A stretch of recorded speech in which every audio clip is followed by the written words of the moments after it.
Salut à tous et bienvenue dans cette nouvelle vidéo.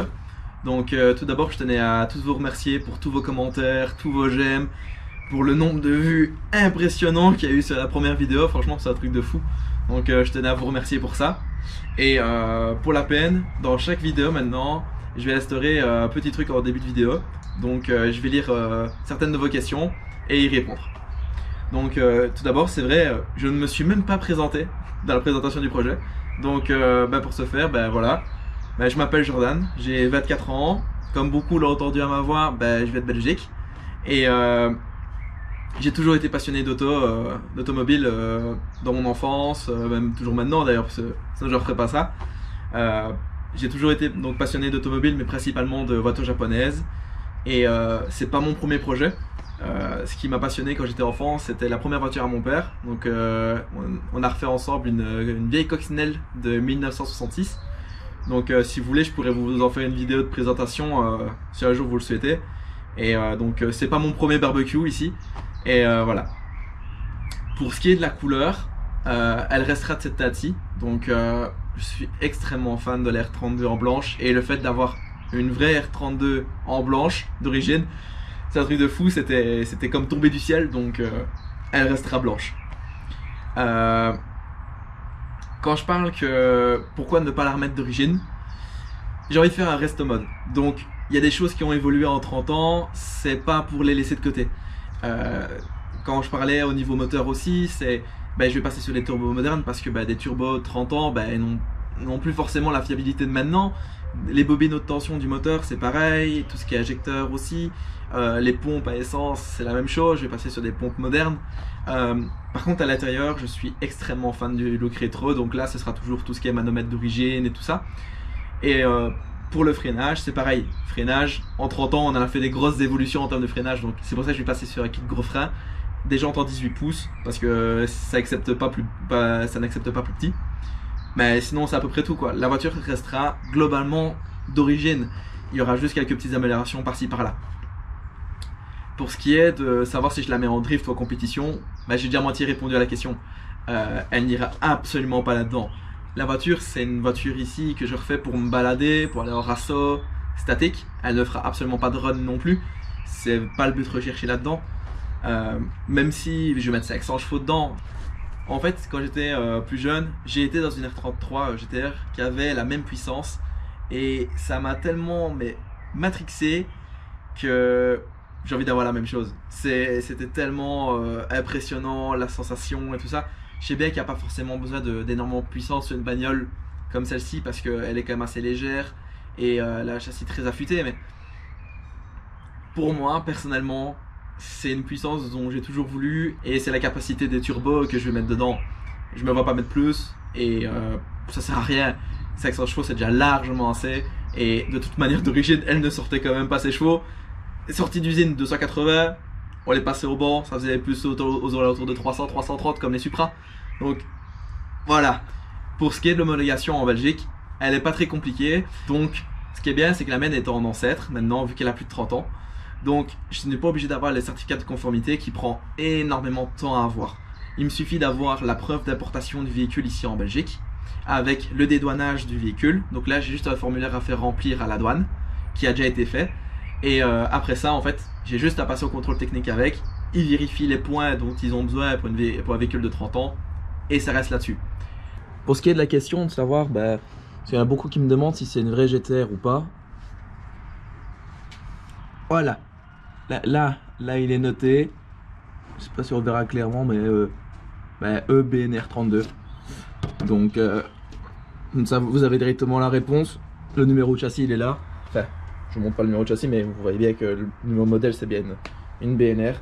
Et pour les ailes, c'est le 4. Donc, dans cette vidéo, vous allez voir pas du sablage, mais plutôt du nettoyage à la foreuse avec une belle brosse de fer. Très utile. Du découpage de tôle, parce que c'est amusant comme de temps en temps de découper des tôles. Et puis vous allez voir un petit peu l'avancée aussi de ce qu'il y a derrière moi, du bac de roue. Et ce sera déjà vachement pas mal pour cette vidéo. Aujourd'hui je voulais encore vous filmer comme ça. Mais pour travailler, en même temps c'est un peu compliqué. Alors du coup, on va filmer comme ça maintenant. Voilà, sauf que comme ça, c'est quand même vachement mieux. Du coup, aujourd'hui... Ah, faites pas attention à ça. Aujourd'hui, on va s'attaquer à démêler. Enfin, à démêler, moi. Putain. À nettoyer. Donc, on va bouger tous les poids de soudure qui sont là. Ceux qui sont là aussi. Et puis ceux qui tiennent la tôle en bas. Comme ça, en fait, je voudrais bien voir l'état de la tôle d'origine qui est derrière. Donc, voilà. On va partir sur ça. Bon. On va s'y mettre.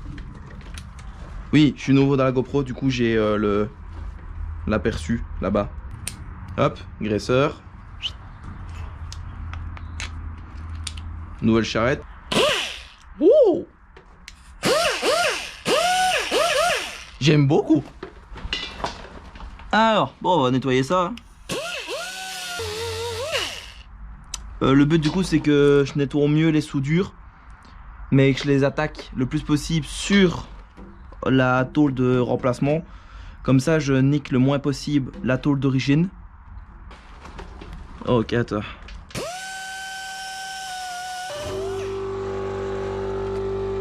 Merde.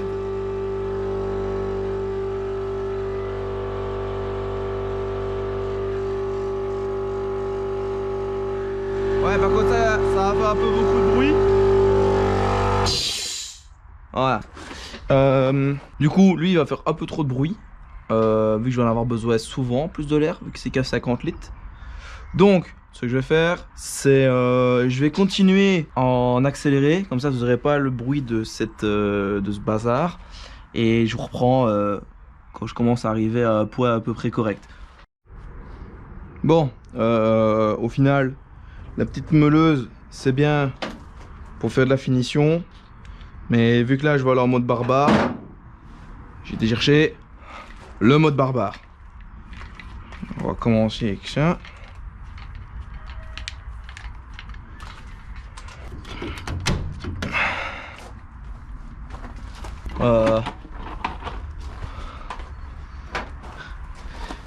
Bon, c'est parti.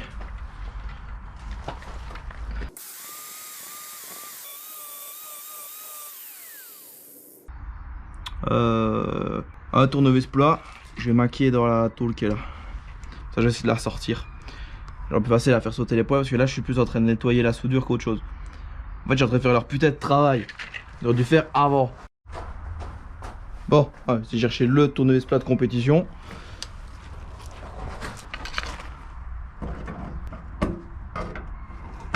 Je voyais avec ses lunettes. Hein. En fait, je voyais tout court. Putain. Aïe aïe aïe.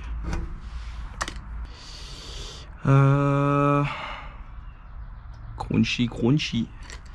Comment je vais faire pour aller chercher ça? Disqueuse, disque directement. Je vais faire ça. Hein. Je vais aller exploser les points qui sont là, tout doucement. Je vais aller tout doucement au disque à tronçonner. Et après ça, j'irai mollo à la passe et tout ça pour essayer de décoller les points. Hein. Pas trop le choix. Je suis pas mécano, hein, je kiffe, mais donc m'en voulez pas si je fais connerie sur connerie entre guillemets. C'est juste de savoir ce qui est le plus facile et qui est le mieux à faire. Bon, on va changer le disque.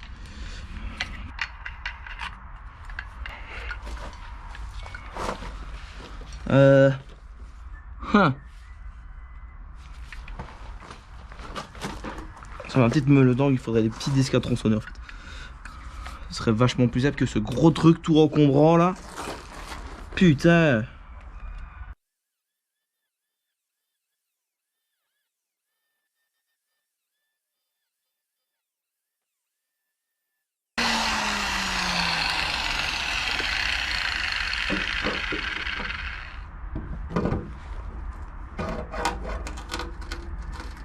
Ça fait beaucoup, je croque derrière quand même. Là, comme... Ah putain, la GoPro. Je m'excuse déjà d'avance pour le cadrage qui va pas être tip top. Ah bah là déjà je vois déjà la tôle au moins. C'est déjà ça. Là. Là je la vois. Ah, là je vois une tôle. Là. Là. Là, on voit distinctement qu'il y a une tôle. Ah ouais, là aussi, il faudra que je retire. Regardez le mastic qu'il y a là. Il y a encore une belle couche. Donc, il y a encore de la... Ouais, d'ailleurs, il y a vraiment encore plein de merde. Je sais pas si on le verra, mais tout là, ce n'est que des points de soudure partout. Et j'ai découvert que là aussi, ils avaient remis une tôle. Là. Donc là, à mon avis, ils en ont mis une aussi, parce que là, c'est pas la forme... Non, c'est censé être plat, là. Mais bon, c'est pas très plat. Bon, maintenant, pour aller chercher ça, comment je vais faire moi?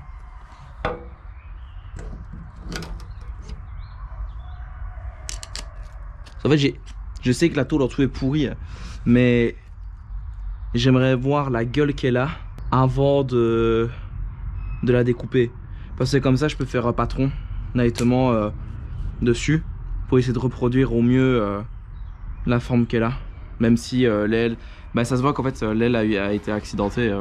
Elle a été toute retirée avec des marteaux à inertie. Je vais essayer d'exploser les poids avec son là, tiens, en même temps. Ça c'est déjà fait. Alors, il me faudrait une baladeuse. Quelle est ma baladeuse? Ah bah elle est là.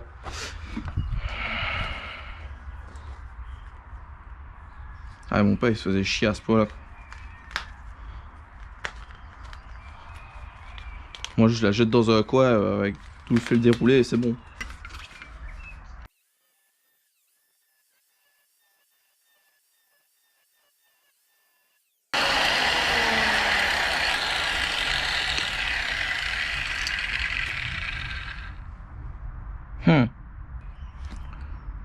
Le temps que je continue à faire ça, bah, on va faire un petit truc. Hein. Bon, petit résumé après quelques heures de taf, parce que vous doutez bien que j'ai un peu galéré. Bon, au final, bah, comme on peut le voir là, il y a des trous partout. Là aussi, là aussi, là aussi. Donc, j'ai retiré ça. Voilà. Ça. Ça. Et ça. Et il doit encore avoir d'autres morceaux qui doivent traîner là-bas. Mais bah, ça a été bien. Voilà, c'est bien ça. Il y avait des tôles par-dessus des tôles, par-dessus d'autres tôles qui étaient camouflées. Et puis, entre-temps, mon père est venu me filer un coup de main. Du coup, on en a profité. On a ressoudé le longeron. Comme ça, on a déjà préparé pour le bac de roue. Comme ça, tous les points sont déjà refermés. Et alors, il reste juste les points qui sont ouverts sur le bac de roue. Comme ça, on n'a plus qu'à venir souder tout à la MIG. Il faut encore que je nettoie l'intérieur. Mais voilà, ici, c'était pété aussi. Donc, on a ressoudé ici aussi. Là, tout l'intérieur là a été ressoudé aussi. Comme ça, c'est tranquille. Donc ici, bah, à mon avis, demain, bah, gros nettoyage du longeron. Puis alors, je vais m'occuper aussi de nettoyer tout ici à l'intérieur. Puis alors après, bah, nettoyage aussi à la sableuse de tout l'intérieur de coffre. Comme ça, quand j'aurai mon bac de roue, bah, je me ferai pas à chier à aller foutre ma gueule dans le coffre directement pour nettoyer ça à l'aveugle. Donc bah voilà, pour aujourd'hui, c'est déjà pas mal. On verra bien demain. J'espère que ça s'entend pas trop. Il pleut à mort. J'espère que ça ira dans la vidéo, ça sera pas trop bruyant. Du coup, bah, je vais poser la GoPro quelque part et je vais vous faire ça en accéléré. Bon, la foreuse est placée. Enfin non. La GoPro est placée.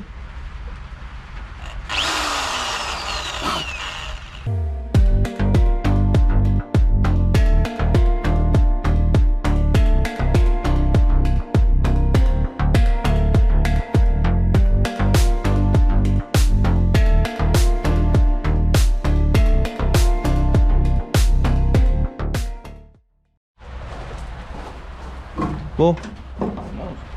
12 ? Ouais, 12. On va faire sauter les amortos. C'est un peu de 12. Ouais, je cherchais la douille de 12. C'est du jarp, c'est du 12.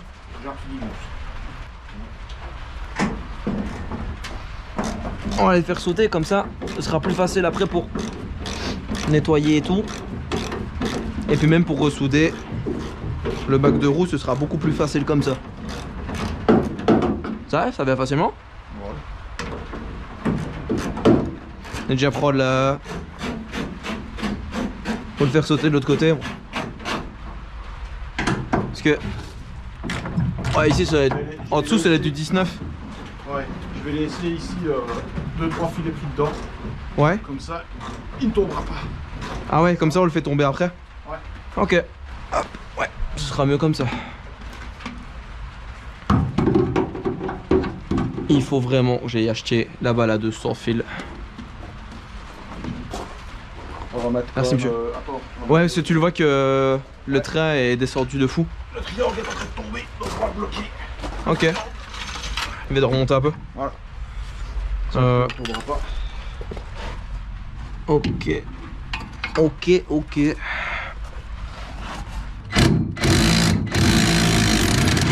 Ok. Bah voilà, c'est bon, c'est sorti. Hop, c'est bon, j'ai la vis. Alors, ce que tu veux faire, c'est mettre du bonnet sur les vis. Ouais, ouais. Donc quand tu vas descendre le cric, tu vas tomber, il faut le tenir en descendant le cric.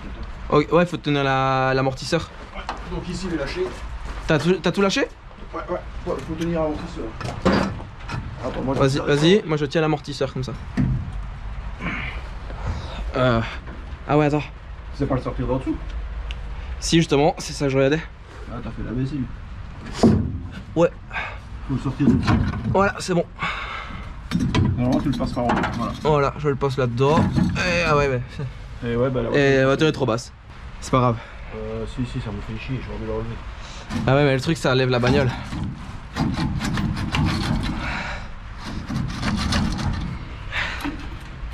Ouais, non, ça l'a fait tout basculer. Sinon, je fais sauter ça. C'était quoi? Bah, le triangle supérieur. Il y a même des feuilles dedans.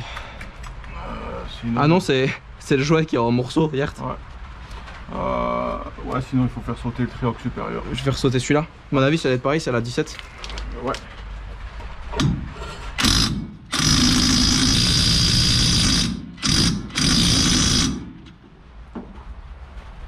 Bah, même sur 3, elle veut savoir.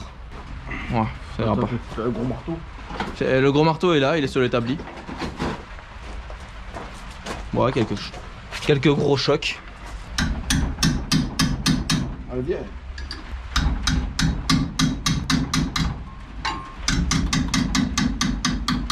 Voilà, elle devrait venir. Ah bah voilà. Bon, il faut sortir. Du coup, il faut sortir l'écrou maintenant. Enfin, la vis plutôt. Et c'est déjà des électrozaguets là-dessus. Ouais. Mais c'est des maintenant que ça rouille. Bah, ils ont 30 ans, les boulons, qu'est-ce que tu veux qu'ils rouillent pas?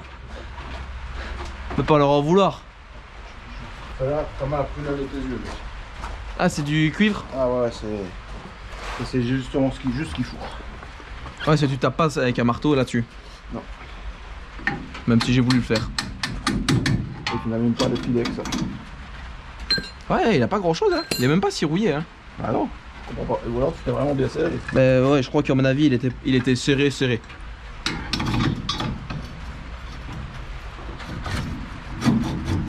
Il va vraiment me faire chier à ce point-là. Oh putain, Voilà, et voilà. voilà. Et voilà. Du coup, on va faire pareil pour le côté passager, du coup. Ouais. Ok. Bon, un côté à la fois. Hein. Ouais, c'est sûr. L'idéal, c'est de le remonter. Hein. Hein? Ouais. Pour le remonter, bah, sinon là, t'as toute la voiture. Elle est rabaissée là. Ah bah là, c'est sûr. Elle est sur- Là, c'est... Ah ouais, et du coup, bah, j'ai fini de repeindre, c'est en train de sécher. J'ai tout galvanisé, ici au-dessus, enfin, en partie.